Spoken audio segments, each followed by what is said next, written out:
창세기 19장 34절에서 36절까지 보겠습니다. 창세기 19장 34절에서 36절까지입니다. 34절.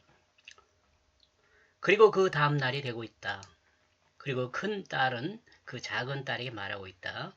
봐라, 나는 어젯밤에 동침했다. 내 아버지와 함께.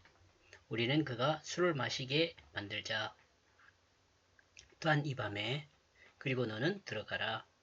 그리고 함께 들어 누워라. 그러므로 우리는 우리 아버지로 말미암아 씨를 살게 할 것이다.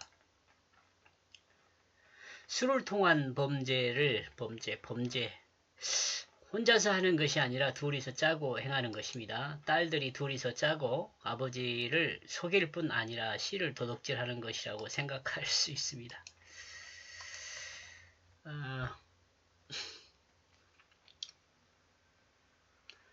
윤리 도덕적인 면만 여기서 생각하면 안 됩니다. 한번 이따 나온지 모르겠습니다. 35절. 그러므로 그녀들은 마시게 만들고 있다. 또한 그 밤에 그에게 그녀들 아버지에게 술을, 그리고 그 작은 딸은 일어나고 있다. 그리고 그녀는 그와 함께 누웠다. 그러나 그는 알지 못했다. 그녀가 들어눕고 그녀가 일어나는 것을. 이 일이 동굴 생활, 얼마 만에 동굴 생활, 이게 동굴에서 사는지 얼마 만에 있었던 일인지는 알지 못합니다. 이는 농사하여 술을 얻었다기보다는 소돔성에서 술을 가지고 나왔을 것으로도 볼 수 있습니다. 그리고 이 술은 롯의 딸들이 가지고 나왔을 것으로 생각해 볼 수 있습니다. 이런 점에서 소돔에 어떤 상황에 있었는지를 상상해 봅니다. 이것이 사실이라면 이 소돔성의 상황이 어떤 상황이 있는지 좀 상상해 볼 수 있다는 거죠. 성경의 진술은 롯이 술 때문에 그 모든 일을 알지 못한 것으로 기록하고 있습니다. 그런데 두 딸은 이 모든 것을 계획하였고 또한 행하였습니다. 그러므로 모든 것을 알고 있습니다. 그러므로 이 내용을 기억하고 기록할 수 있게 된 것은 아마 두 딸의 영향이 아닌가 이렇게 생각해 볼 수 있습니다.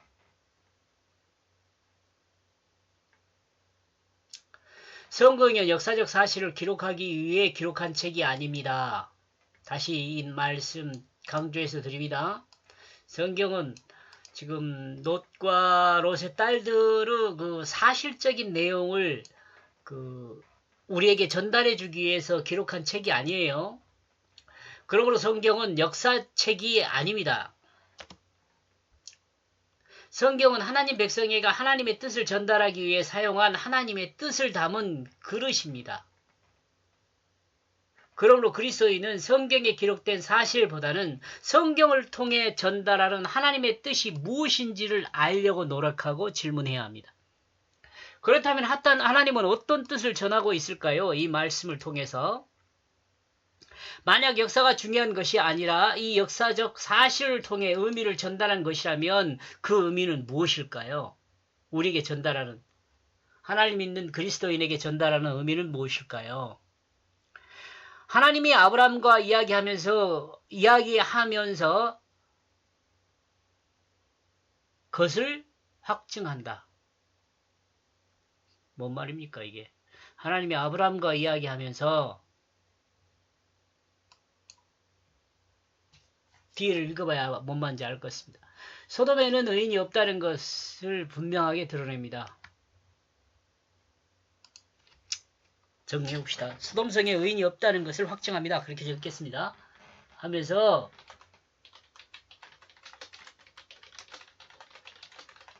없다는 것을 확증하죠. 의인 한 명도 없다는 거예요. 10명이 없다는 말 속에는 이미 한 명도 없다는 것을 말하는 거니까 제가 그렇게 이해했습니다. 소돔에는 의인이 없다는 것을 분명하게 드러냅니다. 그리고 1. 하나님은 죄가 가득 차지 않았다면 벌하지 않는다는 것입니다. 그러니까 지금 소돔성이 죄가 가득 찼기 때문에 벌을 한 거예요. 죄인일지라도 구원받을 수 있다는 것을 롯을 통해서 알게 합니다. 롯이 죄인이잖아요. 근데 왜 구원해지죠? 아브라함을 생각하고 구해지잖아요. 아브라함의 부탁. 구원을 받았지만 여전히 죄를 범할 수 있다는 것이다. 이런 점에서 하나님은 하나님의 은혜로 구출받은 사람이 죄를 범하면 그 사람이 죄를 범하는 것을 허용한다는 것입니다. 이 말에 대해서 공감을 하십니까? 이와 같이 말씀하신 하나님의 뜻은 너희는 죄인으로 살지 말고 하나님의 의로움으로 행하고 하나님의 공평으로 판단하라고 말씀하십니다. 이와 같이 살고 있는 사람은 아브라함입니다. 자, 보십시오. 롯과 롯의 딸들은 죄인이죠.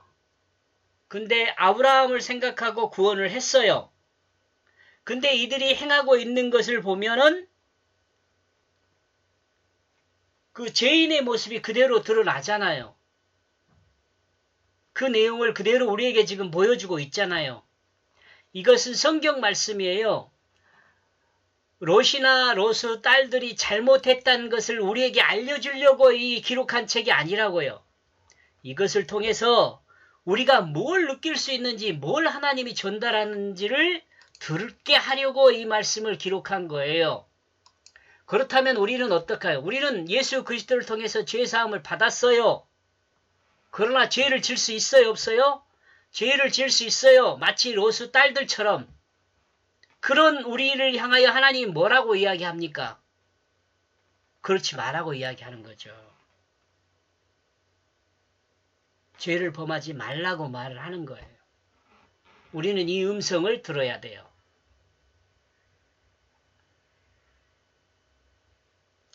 그 다음에 36절요.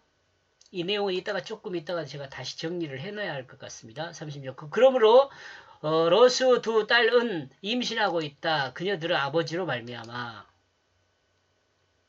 동물이라면 몰라도 사람이 문화에서 이와 같은 내용은 말하기도 곤란한 내용이죠. 여러분 그렇잖아요. 성경에 기록되어 있으니까 제가 여러분에게 이렇게 말씀을 같이 나누고 있지만 이 말하기도 곤란한 내용 아닙니까?